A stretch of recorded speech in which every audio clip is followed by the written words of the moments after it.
Hello mga katalkers. For today's video, nakabili ako ng laman loob ng baboy at nilalaga ko at aadobohin ko siya, or ano bang tawag dito, sari-sari or kung ano-ano pa. Charot. So, lalaga lang natin muna to mga katalkers.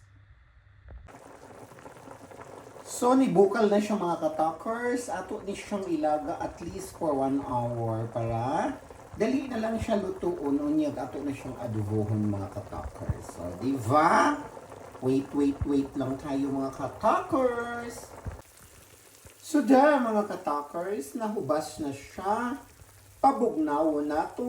Unya hiwa-hiwaon. Unya adobohon. O, diba? Wafa na guys siya mga katalkers. Dali na lang niya siya maluto kay nalaga na siya for 1 hour. Ug karon mga katalkers, natagod-tagod. Unahiwa na natin ang ating laman loob. O, di ba? Mo ni siya ang himuon og dinuguan guys, kaso wala akong dugo. So, gawin na lang nating adobo or sari-sari. O, di ba?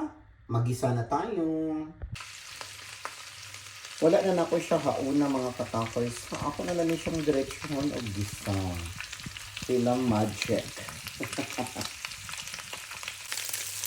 So, ato na siyang ukay-ukay yun. I-mix niya timplahan mga katalkers.